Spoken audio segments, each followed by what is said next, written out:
Third, Mr. Massie is recognized.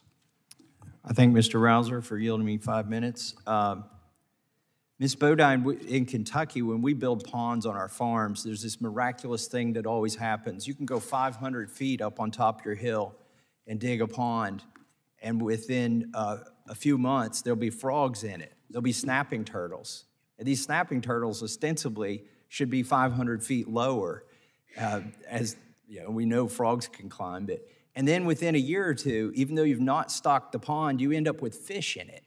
It's sort of a miracle of life, and it's one of the reasons I would say farmers are the greenest people on the planet, because we love building ponds. Can you describe, I was actually surprised, but it does feel like Groundhog Day. I think we were here 8 years ago or 10 years ago with the WOTUS ruling that expanded things, and now there's another attempt to expand. But can you talk about this effort to increase the jurisdiction of the federal government into isolated waters and how they're using the life that just generates in these ponds as a nexus?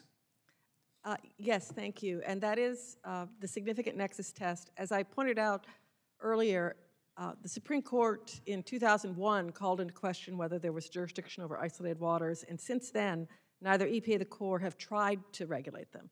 This rule tries to reinvigorate that authority using a significant nexus test, which isn't just water pollution, water quality. It's not even just water.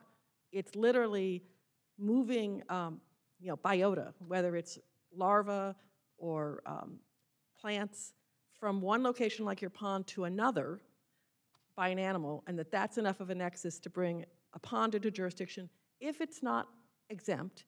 Now, there is an exemption for farm ponds built wholly in uplands, but it would be burden on you to show what was there before you built your pond, and again, having to meet that burden would be quite difficult.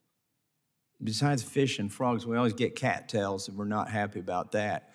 But life just spreads, like you said, and I think it would be dangerous to put it on the burden of the landowner to say that he had a farming nexus to avoid this wildlife nexus that the federal government seems to be trying to create here. I appreciate you flagging that for us. Ms. Huey, particularly taken by your testimony because I'm in a growing district.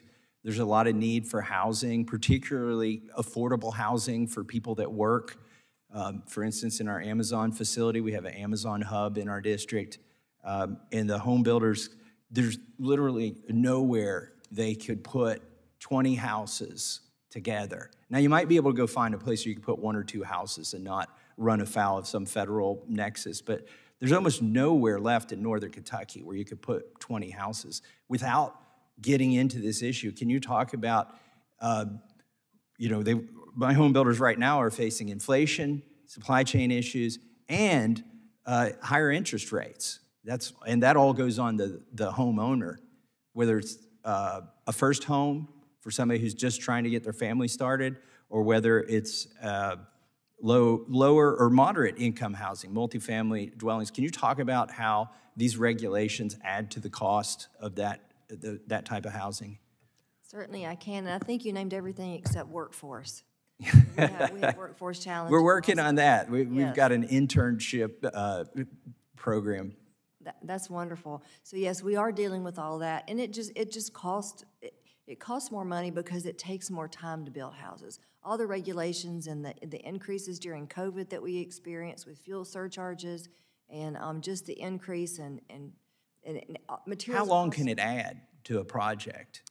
For me, a custom home that I build, it's about 3,500 square feet, would take about 8 months. It's taken me almost 12 months now. For some first-time home buyers, a builder in my area that could build a house in 4 months, it's taken him 8 months.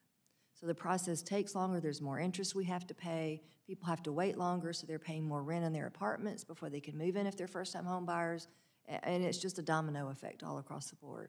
One of the issues we run up against, because I'm in a tri-state area, is disparate decisions depending on which Corps you're in or division or which state. Do you see that as a problem across the nation, is disparate application of these laws? You're talking about with the core, is that what you said? Yeah, the WOTUS ruling and how the regulations that trickle from that. Can she answer? Mr. Chairman, can she answer the question? The gentleman's time has expired. Wow, he's quick with the gavel, but I'll take a Republican chairman over a Democrat chairman. I treat everybody fairly. Mr. Ezell.